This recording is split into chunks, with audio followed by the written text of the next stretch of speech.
The scene I will never forget is Monument Valley.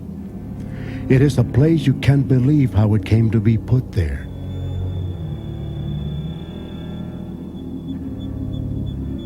It looks like somebody was just playing and stood up the rocks so that they will be beautiful to see.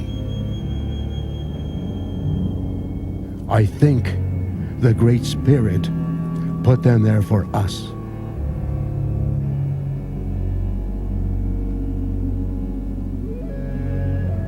I never dreamed that this is where I will play hide and seek with the enemy.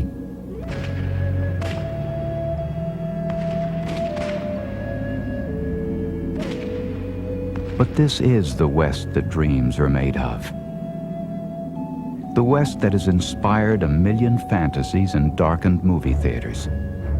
This, they told us, is where the West was won. In truth, this is the home of the Navajos. This is where they fought to keep that home.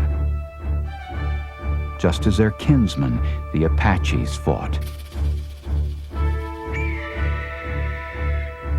Just as the Nez Perce people of the Northwest fought. And just as the Lakotas and Cheyennes who roamed the Great Plains fought. For these people and many other tribes, the West was not won. For them, over the course of less than 50 years, the West was lost, and their lives were changed forever. This is their story.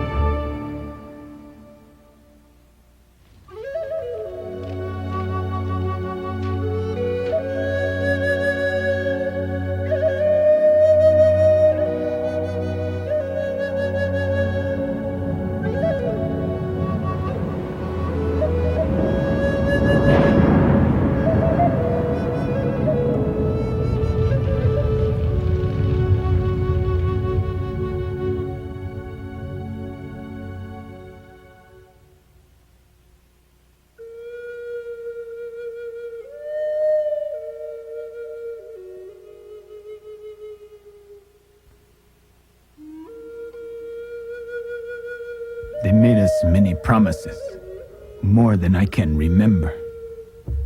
They never kept but one. They promised to take our land, and they took it.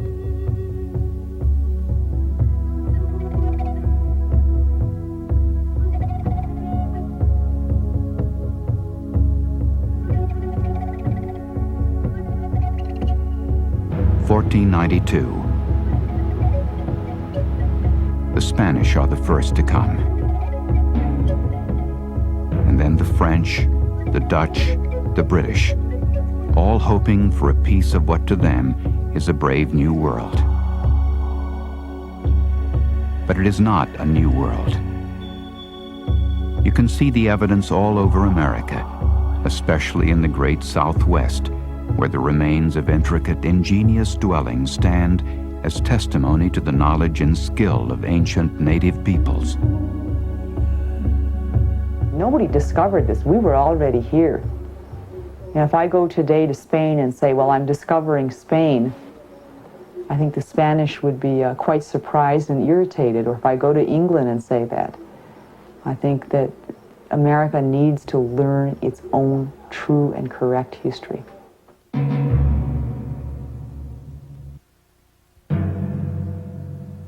This is a place which has been inhabited by other human beings for hundreds and thousands of years, and your coming is not just a fresh beginning for you, but in some sense it's an ending for them. The depth of the Europeans' misunderstanding is symbolized by the very name they choose to give the people who live here.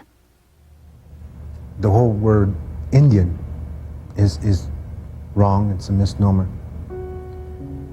We are not Indians.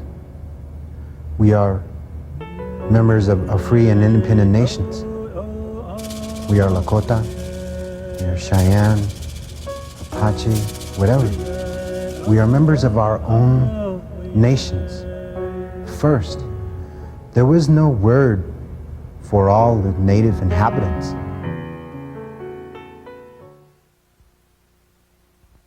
Many of the colonists cannot survive without Native Americans lending a hand. The story of the Wampanoag tribe helping the Pilgrims through their first winter at the Plymouth colony is a true one. But only 55 years later, the Massachusetts settlers and the Wampanoags are at bloody, ruinous war. The pattern repeats itself time after time. Hospitality is overcome by hostility as new arrivals seek to push the natives from their land. The pressure is unrelenting.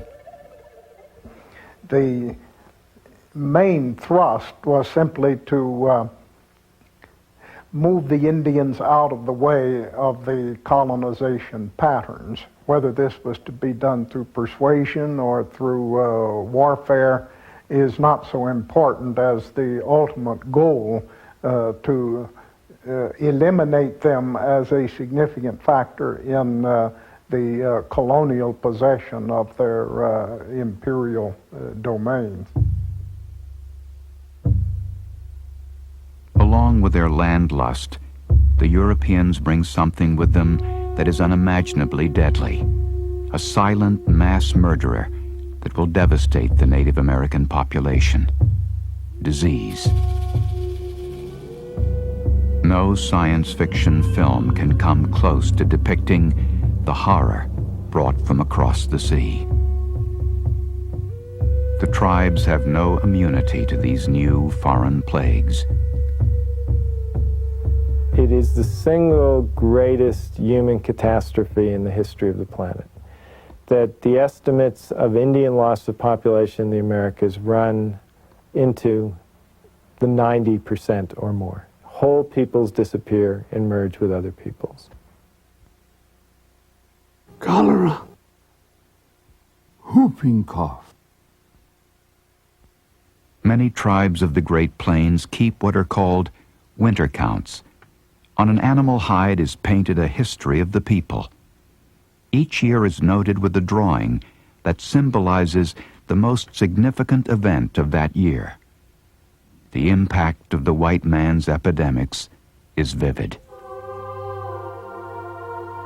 Smallpox.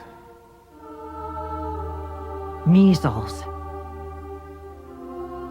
Many babies die. They understood what was happening. They understood that where the diseases were coming from, and they blamed them on the white people. I know they blamed them on the white people. What was difficult for them to understand is how quickly and how they spread and how devastating they were, and that they couldn't really get away from them. The havoc of disease continues well into the 19th century. In 1833, artist Carl Bodmer travels to the upper Missouri River. He paints beautiful portraits of the people and villages of the Mandan tribe. The Mandan population is some 2,000 strong. Then smallpox strikes. 4 months later, only 138 are still alive. One of the victims is the Mandan chief, Forebears. As he dies, he declares, "I have never called a white man a dog, but today I do pronounce them to be a set of black-hearted dogs. All are dead or dying with their faces all rotten, caused by those dogs, the whites. Think of all that, my friends, and rise all together and not leave one of them alive." Angry words cannot save them. Decimated by deadly disease, the Native Americans, especially those of the East, are outnumbered and outgunned by the ever-increasing westward spread of the immigrants. The Europeans and then the Americans intended to possess the continent. The native groups intended to keep their land because of the attachment to it. And one had to yield. And the one that prevailed was the one with the superior numbers and technology. We were obstacles that were standing in the way of what the white man considered to be progress. We didn't fit into that grand scheme of what America is supposed to be, you know, a great melting pot. All of the things that white America considered to be progress, it wasn't part of our belief, it wasn't part of our culture. The only solution was just to clear the land of us.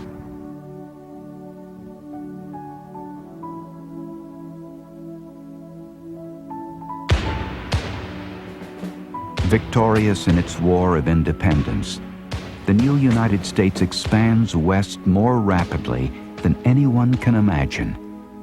President Thomas Jefferson had predicted it would take 40 generations for American settlements to stretch from the Atlantic to the Pacific. It will take 4.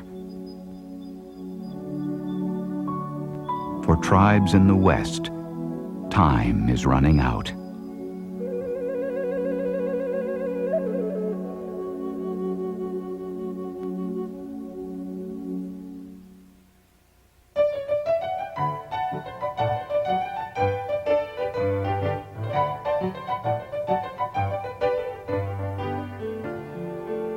(1845). Settlers are driven west by a land fever that a New York newspaper editor christens with a glorious-sounding golden name: Manifest Destiny.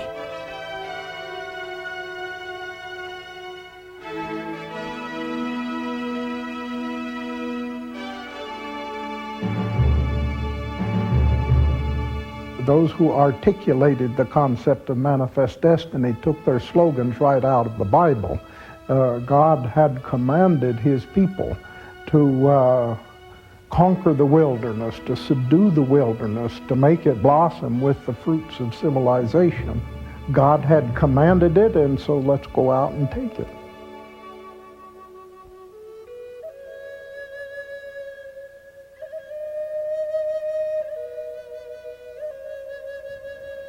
The philosophy of a lot of Native American cultures, ancient cultures, is that we move in unison with the land. We're not above it, we're not better than the land itself, we're a part of what we look at as a great circle of life. Man is no better or no worse than any other species of animal. The major difference between that and the Euro-American attitude toward land was that they took up permanent residence and altered the landscape. They plowed the land, they put up fences, they cut down trees, everything that was quite diametric to our philosophy of how we fit into the natural order. And it was quite a shock.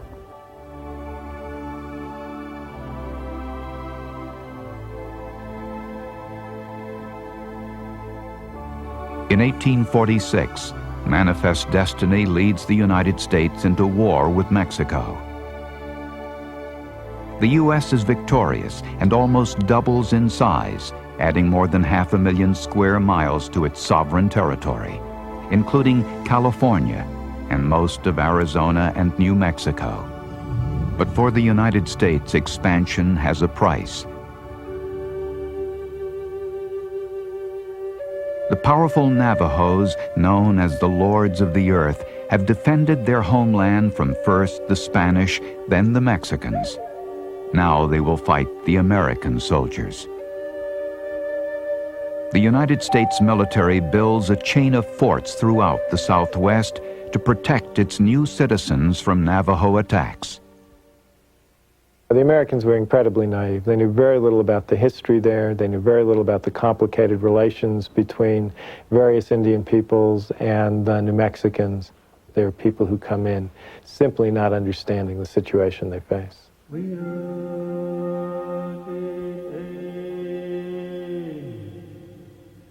The Navajos call themselves the Dene, the people. And the land from which they come is Doneta. More than anything, this land is sacred to them.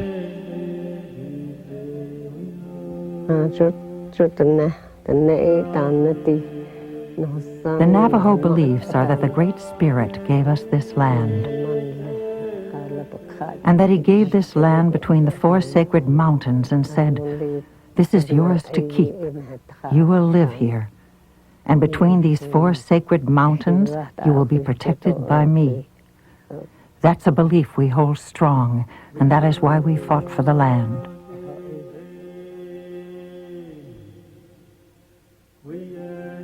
The holy people instructed the Navajos where to live and how to live. And within 4 sacred mountains, that is our home. That is like a womb. And that is where we are instructed to live. The Navajos raise crops and livestock on their land. Those who are prosperous, the Ricos, are peaceful. Those who are poor, the Ladrones, raid the farms and ranches of New Mexico. The New Mexicans raid right back, some to reclaim what is rightfully theirs, some for revenge, some for out-and-out profit. They burn and pillage, and steal Navajos into slavery. A Navajo child can bring as much as $200 on the Santa Fe market.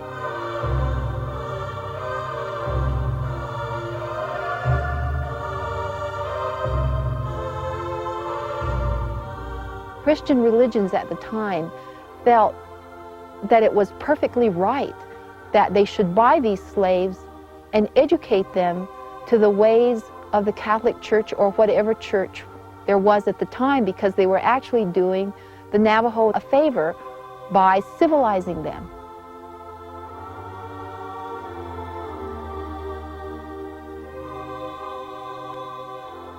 So many of the Navajo women and children were taken, like I say, as far as Mexico. They never saw them again. And I imagine it would be just like you or me if we had one of our family members taken from us in that fashion. The pain that we'd feel, the anguish that we'd feel, the animosity we'd feel. And these people felt the same thing. Time and again, treaties are negotiated, but none are honored by either side. In 1861, an agreement is reached that can finally bring peace.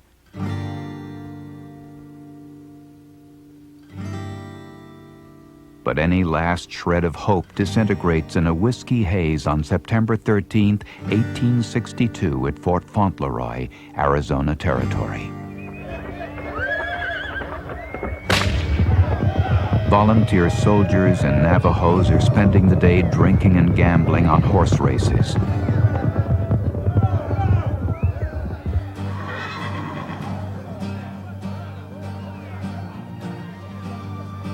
In the third race, the best of the Navajo ponies is put up against a horse belonging to the fort's assistant surgeon.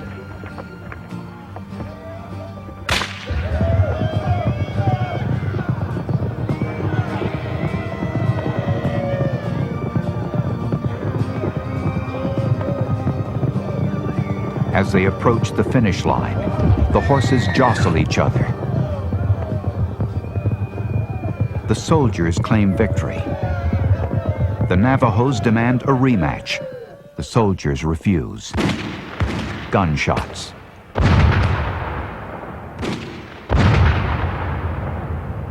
The volunteers kill 12 Navajos. 112 are placed under arrest. Many of the Navajos who were maybe going to be, coming over to the side of trying to work peacefully with the white man, now were just totally turned away. They just said, you people cannot be trusted, and you leave us alone, and we're going to live our life over here, and if you mess with us, we're going to fight you. Citizens of New Mexico pressured the government to end the Navajo threat once and for all. An editorial in the Santa Fe New Mexican. Bestowing kindness upon Indians is like casting pearls before swine. They misconstrue the motive. Let all the available force be thrown against them until they are crushed into complete submission. Appointed to force the Navajos into submission is General James H. Carleton. The purpose now is never to relax the application of force with a people that can no more be trusted than you can trust the wolves that run through their mountains. He was a tough, hard-bitten old regular Army officer who had become a general, autocratic, abrasive, tyrannical, arrogant, dictatorial. But for all of that, he probably understood the essence of Indian warfare better than any other officer in the Army, and he applied that understanding in New Mexico with a ruthlessness that took no account whatever of humanity. General Carleton firmly believes the Navajos must be removed from their precious homes and placed on reservations where they can become good American Christians, just like him. But to get them there, the Navajos must first be decisively defeated. To accomplish that, Carleton turns to one of the legends of the American West.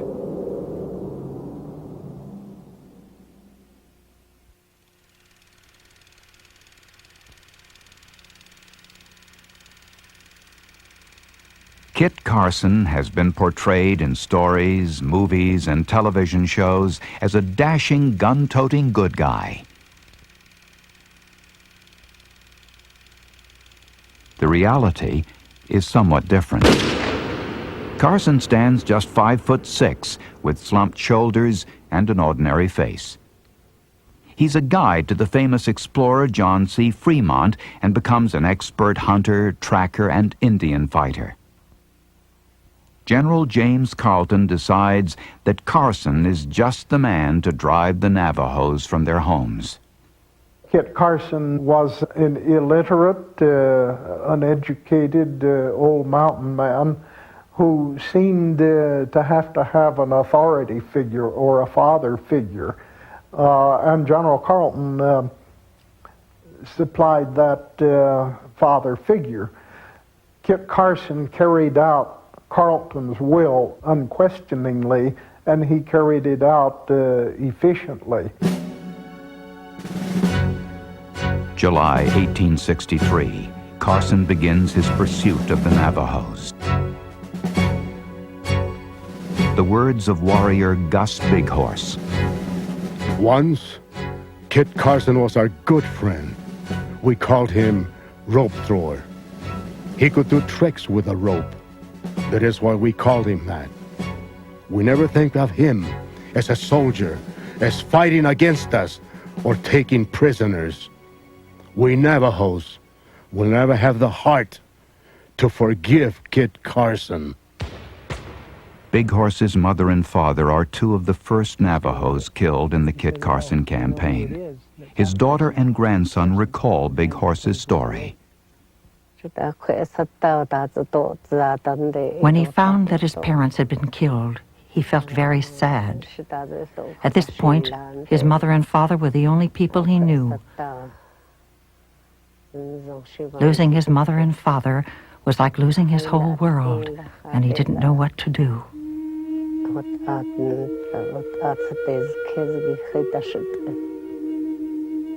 Being poor in the Navajo way, it's not a matter of your possessions, how many things you have, or what you have.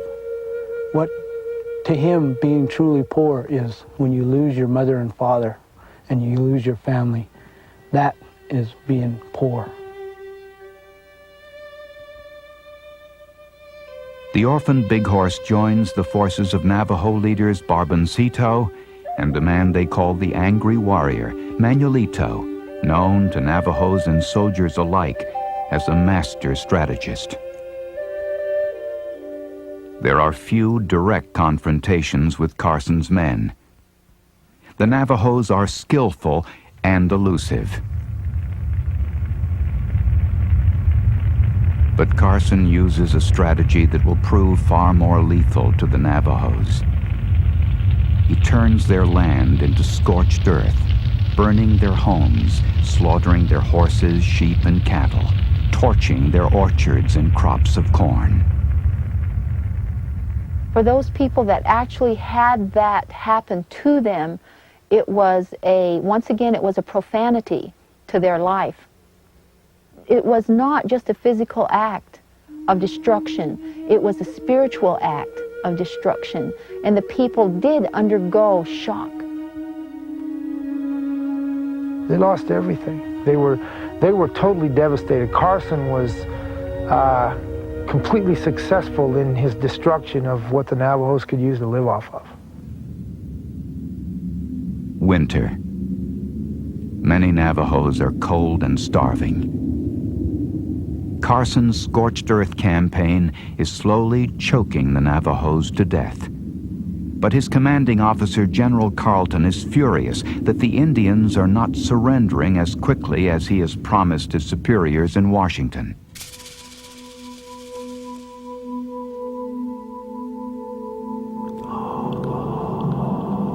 He orders Carson into the Navajo stronghold, an awesome labyrinth of secret caves and hiding places. Canyon de Chelly. Canyon de Chelly is a sacred place for the Navajos. This is where Mother Earth keeps her children hiding from the enemy. In Canyon de Chelly, no enemies will kill all her children, for there are a lot of hiding places. This was our last hope. I mean, last string we were hanging on to, you know, like at the end of the rope with a knot. This was it. And then all of a sudden, gone.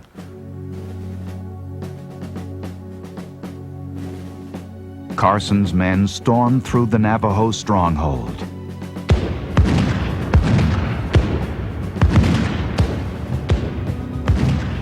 The Navajos are trapped within the walls of Canyon de Chelly. They went to this cave. The people were afraid and didn't want to be killed, and they went up into a cave. They were hiding, and the soldiers attacked. My father was one of the warriors and tried to tell the soldiers to stop. Have mercy. Don't kill our people. They kept shooting and shooting.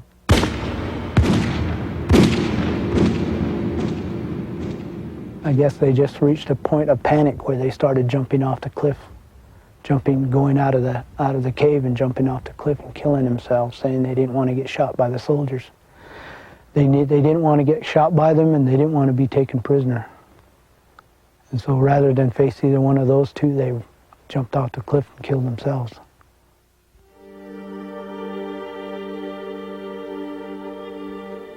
I am crying. We warriors are supposed to be brave. We are not supposed to cry. But it is very scary to see the families jump off the cliff. We try to talk to them, to tell them not to do that, because someday it will be peace. Our Great Spirit will save us some way or other.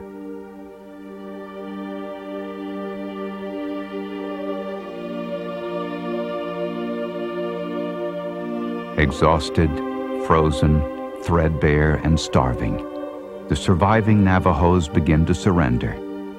General Carleton makes plans to move them to his reservation at Fort Sumner, New Mexico. The Navajos themselves, some of them went among the people and said, "You will be protected if you go to Fort Sumner." So the people that were impoverished and in pain, heartache, they said, "Let's go." Man, some of these people didn't even have clothes on their back. Some of the women that walked in during that time period didn't have a stitch of clothing on. Not everyone gives up. Barboncito remains at large for several months. Many, including Big Horse and Chief Manuelito, continue to resist. He said, "We'll continue to fight." He says, "If they want to come after me, let them come after me. I'm not going to die in some other land If my blood has to flow, I want it to flow on my own land. This is where, if they want to kill me, they can kill me in my own land, but I'll never surrender. Despite the holdouts, thousands of Navajos turned themselves in. Carlton is overwhelmed and ill-prepared for their number. His reservation is to the east, on the other side of New Mexico, far from Donetta, the sacred Navajo homeland.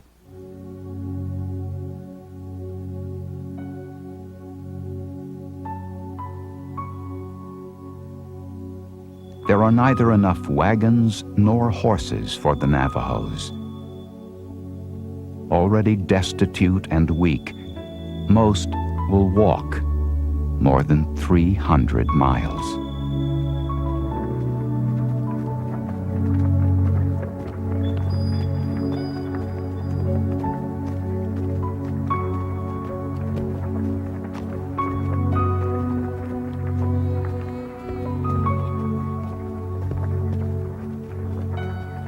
To the Navajos, the torturous trek will always be remembered as the long walk.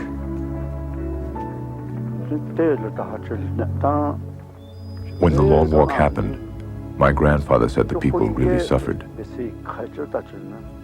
They were worried about what would happen to their homeland and the relatives that they were leaving behind.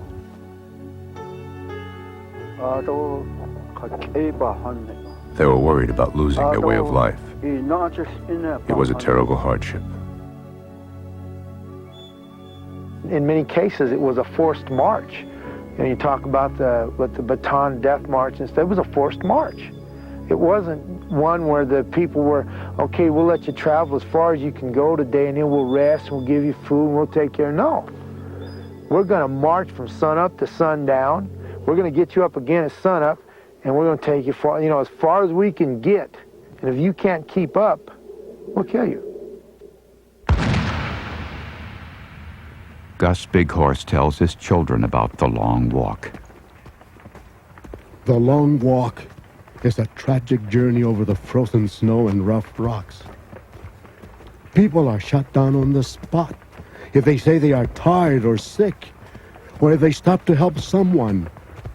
If a woman is in labor with a baby, she is killed. There is absolutely no mercy. People died crossing the Rio Grande. The babies were swept away, and they tried to get back, tried to go back and recover the children that were swept away, and they couldn't, they weren't allowed to do that.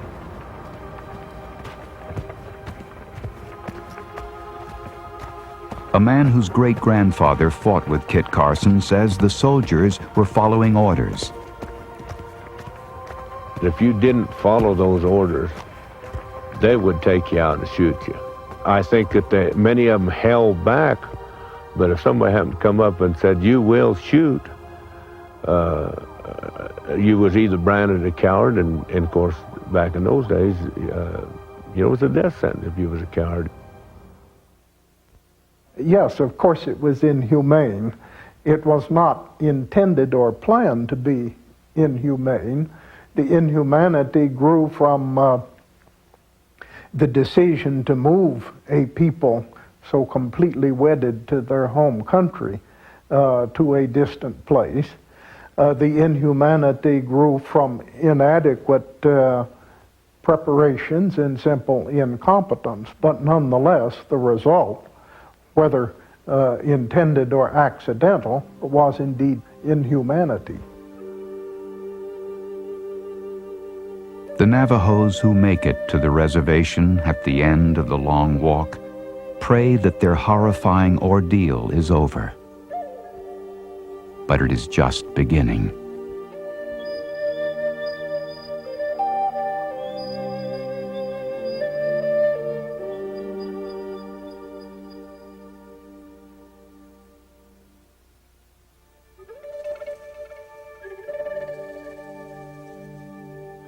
The Navajo reservation is at a place on the Pecos River that the Mexicans named Bosque Redondo, Rounded Grove.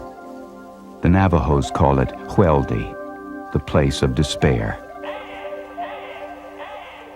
By any name, it is a hellhole, fiercely hot, plagued by foul water, insects, and disease.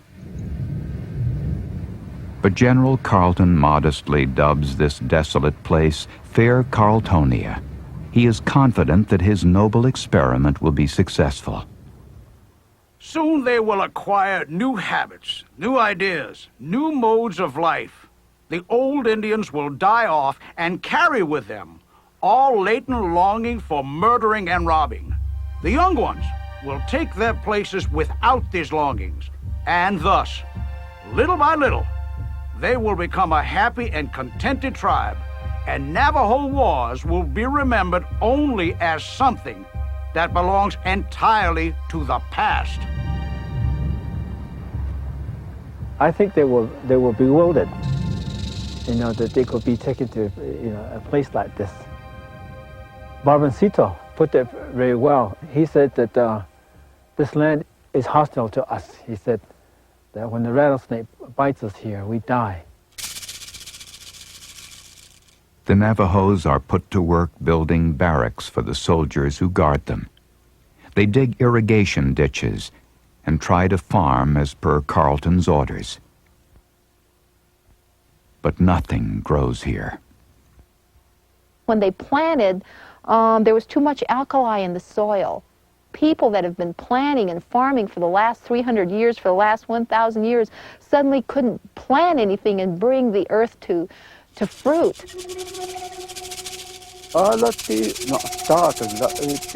My grandfather said the worst thing at Weldy was the starvation.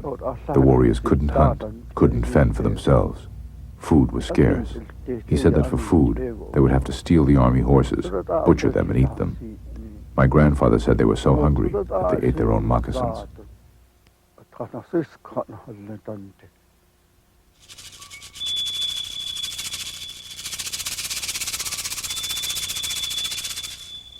Many of the young women had to sell their bodies for cornmeal to the soldiers. As a matter of fact, then syphilis was rampant through both the soldier population and the Navajos at Fort Sumner. Almost everybody had syphilis.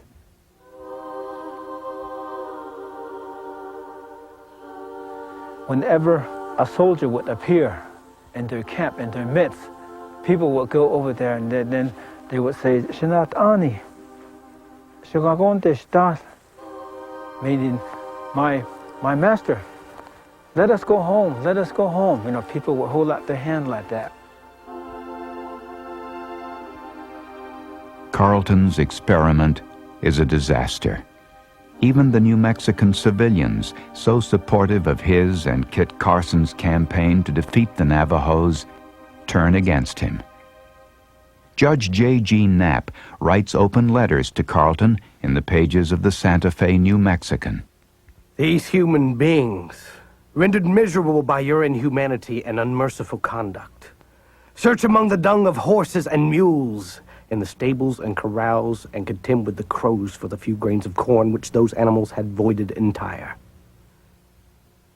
And still the captive women surrender their bodies to prostitution for a small pittance of a pint of corn with which to appease the cravings of hunger. You may call such conduct kindness. In my vocabulary, it has another name.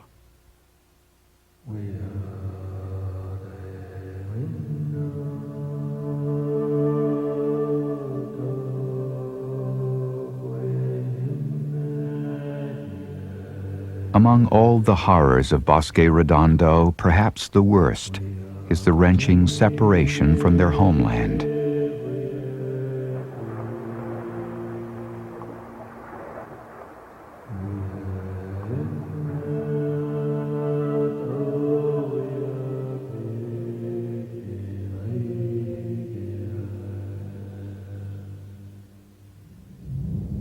The land is their mother. The land is a symbol of their first mother. Her name was Changing Woman, Asanadlehe. For them to be taken from their mother is being taken from your whole life, your whole history, your whole identity, the whole essence of where your blood comes from.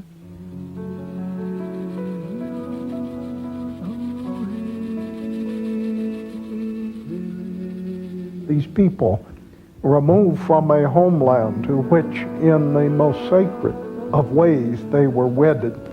They died of disease, but they died of heartbreak also. They died in great numbers to the point where it became a scandal that so many were dying.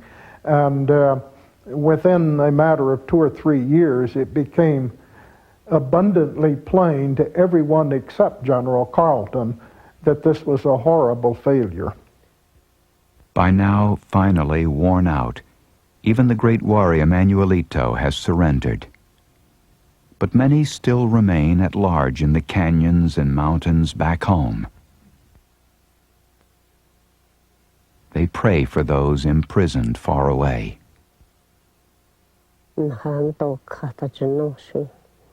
Each prayer mentioned the relatives that had gone on the long walk. They thought about them constantly. The elders in the tribe could go on top of Navajo Mountain and pray for their safe return. Our religion is what pulled people through this hard time, praying constantly to God and praying for their people to return safely. May 1868. Finally, their prayers are answered. General Carleton has been relieved of his command. General William Tecumseh Sherman arrives at Bosque Redondo to negotiate a treaty. Even he, the man who during the Civil War had scorched the earth from Atlanta to Savannah in his infamous March to the Sea, is appalled. I found the Bosque a mere spot in the midst of a wild desert, and that the Navajos had sunk into a condition of absolute poverty and despair.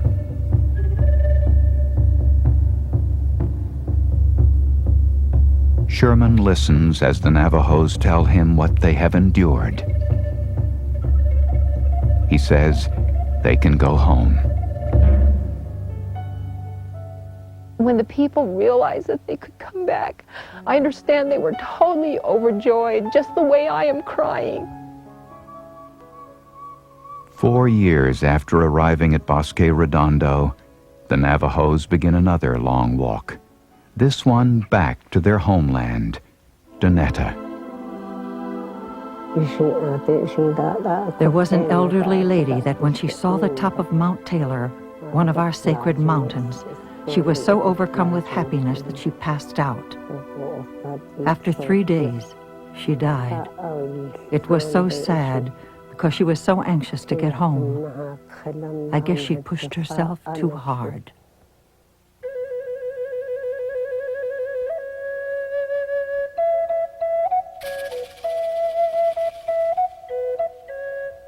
They took out their corn pollen bags, they fell down on the ground and they kissed the earth. And they thanked the holy ones that they were able to return, though they realized they had left many behind them. And it was something that they never understood, why these alien people would come in and do this to them when they, as far as they could see, had done nothing wrong.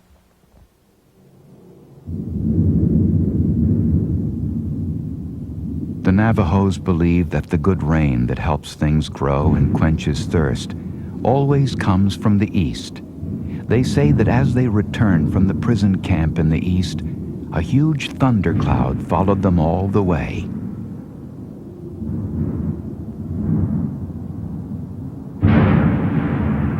It does not rain until they are safely home. The downpour is a blessing, a sign that all is finally well.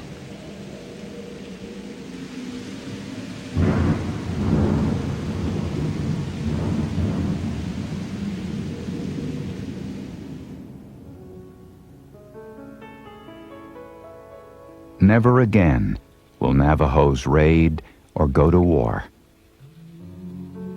Today, they are one of the largest Native American tribes in the United States.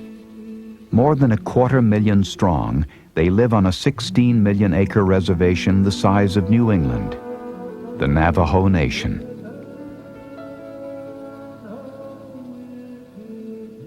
Those people that are surviving now are descendants of the toughest people that ever was, because to make that death march, the long walk, whatever you want to call it. And it was more of almost a death march. To survive that, they were the toughest, strongest willed people that ever walked the earth.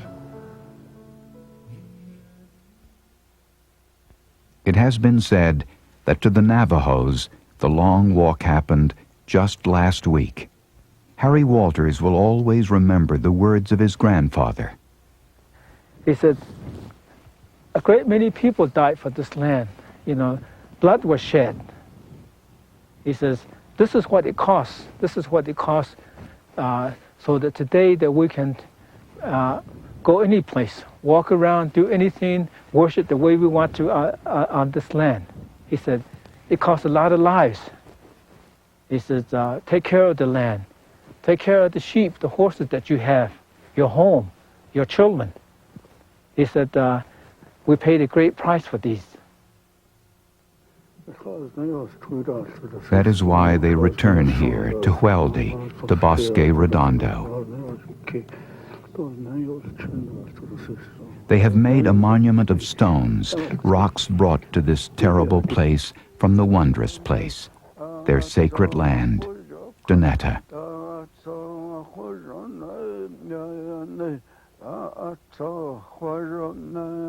Nevi Jensen prays and sings a song of life, a song of land.